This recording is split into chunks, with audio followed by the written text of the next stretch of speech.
Hello, I am Dr. K. Paul Stoller, and some people say that in some difficult marriages, men aren't being punished for what they did wrong.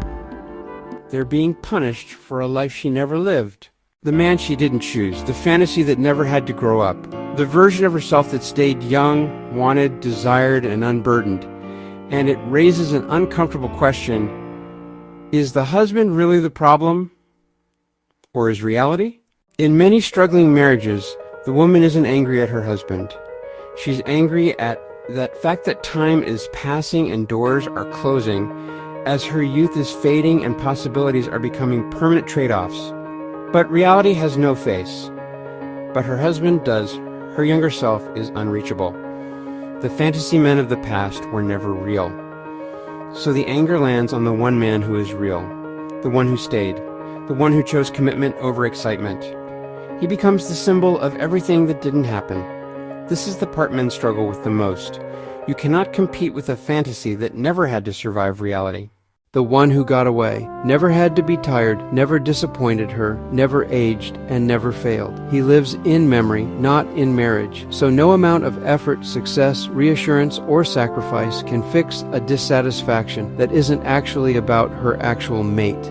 Because the loss isn't relational, it's existential. Women experience stronger emotional variability. Their internal state can shift faster than circumstances do. That doesn't mean instability. It means emotions can feel authoritative, even when they contradict yesterday's emotions. Men often mistake this for pathology, when it's really state-dependent perception, which means women interpret reality through their current physiological, emotional, cognitive, hormonal, and motivational state. Not saying that state-dependent perception can't slip into maladaptation and even borderline or cluster B mental illness, but by itself is not a pathology. What's really happening in many marriages is this: a woman built her identity around a story about how life would feel, how love would stay exciting, how desire would remain effortless, and how marriage would fulfill her and make her happy. When that story collapses, someone must be blamed.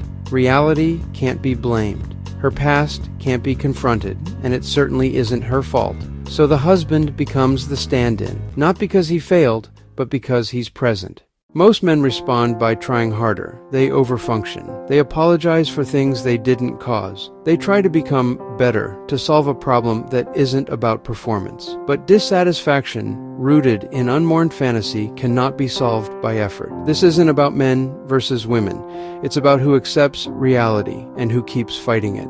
No partner can save someone who refuses to grieve the life they imagined and fully choose the one they're living.